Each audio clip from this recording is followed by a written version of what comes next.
Maître Tardio's house was near the Sorbonne, down a dingy covered passage off the Rue Saint-Jacques.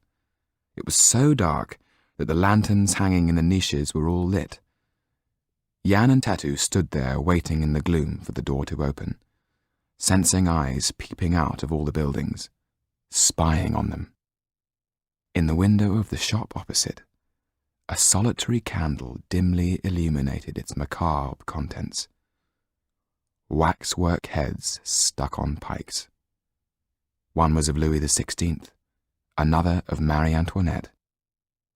Jan felt a shiver go down his spine. "My word," said Tatu. "A glimpse of what is to come." "Yes," said the maid, opening the door. "We have an appointment to see Maître Tardieu."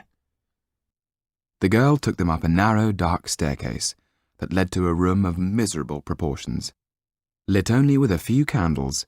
So used was this room to the perpetual gloom of twilight that the outside world seemed almost divorced from it.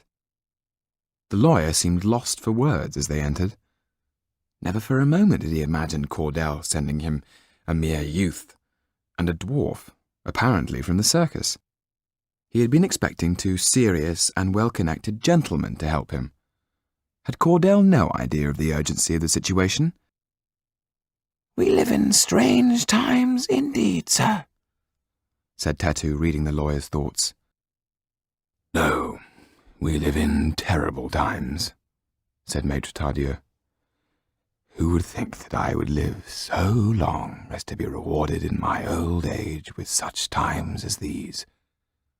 He took off his glasses and nervously wiped them on his sleeve, with the effect of evenly coating the already smeared lenses with more grime. "I am aware, sir," said Tatu kindly, "that we are not what you had in mind when you asked Monsieur Cordell for help."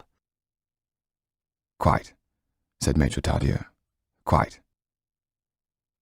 "But whatever else you may think of us, we are to be trusted. Of that I can give you my word." For a while the silence in the room felt almost tangible. Then Maître Tardieu said, "This goes against my better judgment, but I see there is nothing else to be done." He lowered his voice. "Something very distressing has come to light. I have received a packet from a Monsieur Giraud, a lawyer of my acquaintance who lives in Normandy. He was called in to help identify the remains of a body found on the Marquis's estate. This ring, found amongst the bones, was the property of the Marquis's half-brother, Armand de Villeduval, who disappeared when Mademoiselle Sido's mother was killed. Monsieur Giraud concludes that the remains were his." He tipped the contents of the packet onto the table. Out fell a ring and 7 blood-red garnets.